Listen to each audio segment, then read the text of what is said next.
Have you ever wondered how Charity Adams managed to become a famously respected lieutenant colonel while experiencing racism and sexism during her service in the military? Today, we will find out in our newest episode of this series, Women Army Dreamers. Let me introduce you to the Charity Adams Early. Good afternoon. Let's start at the beginning and work our way up to see how you achieved everything. Hey, you grew up in Columbia, South Carolina, correct? Yes, both of my parents were educators, and I graduated valedictorian from Booker T. Washington. That's wonderful. And then you proceeded to go to Wilberforce University in Ohio? Yeah, that is where my professor recommended me to join the WAC. It was the best option for me because at the time, the career options for black women were very dull. That's understandable. Now, could you please tell us about your military life that was famously known for, and a close insight on what it was? It was anything but easy. It was hard constantly being looked down on. Anywhere we went, we were being shamed off for being black and a woman. We carried the burden of always having to prove ourselves. There's never a time where I wasn't being discriminated against.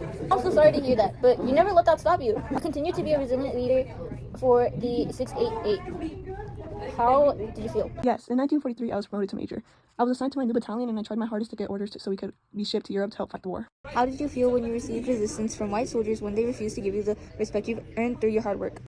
It was a major challenge to get through. My soldiers were harassed and disrespected multiple times, and the white soldiers inferior to me refused to salute me or give me any type of respect. At some point, did you get orders to report to Europe, correct?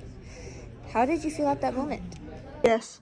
I felt some hesitation, but I also felt pride that my soldiers were finally seen as fit and capable women.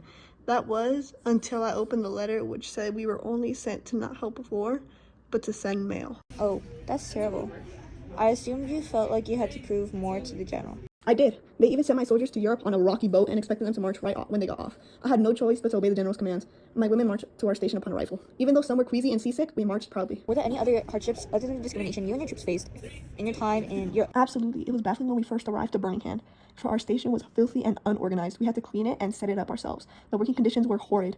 It was freezing cold, there were rats, and it was insanely dirty. That must have been a horrific experience. How did you overcome the mission with such dreadful conditions? Many of the pieces of mail were bitten through by rats or covered in dirt. We are unable to read some addresses or names on the letters. We are able to overcome this because many of my soldiers were able to use different things such as perfume scents, fabrics, and letters to make sure they sent the mail to the correct recipient. I heard the backlog of the mail was horrendous. There were millions of pieces of mail. How did you manage to organize such a system to sort all of the mail out? That is correct. There were multiple airplane hangars full of mail.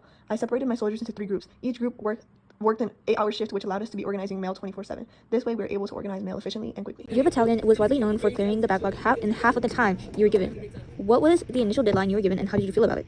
We were initially given 6 months to clear this backlog. They gave us this deadline and still assumed we couldn't do it. For that reason, I set up the 8-hour shift system and it allowed us to clear millions of mail in half the time given.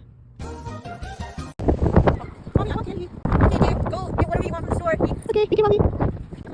Hey, little girl, what would you like? I want a mound. I love chocolate and coconut. Coconut and chocolate. It's just like a mountain, but with almonds inside. What are almonds? I think you should try one for yourself.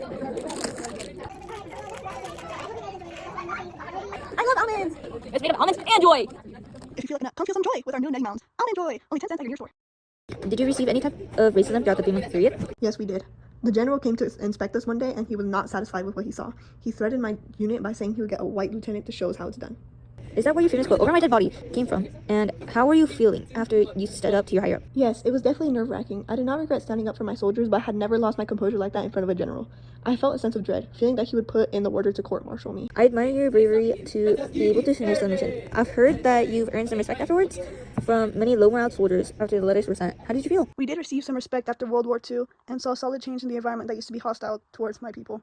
I greatly respected the boost and civility that the other soldiers gave, but I would have wanted that basic human respect from the beginning. That's understandable. Thank you so much for your time and giving us a new insight of your life. Thank you for having me.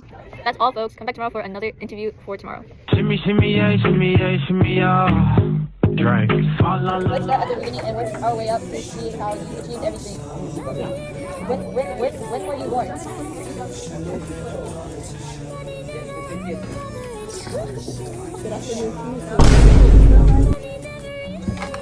Why are you eating during my interview? Guys, this is my channel now. Okay. You got this, kids. Bro, I'm older than you.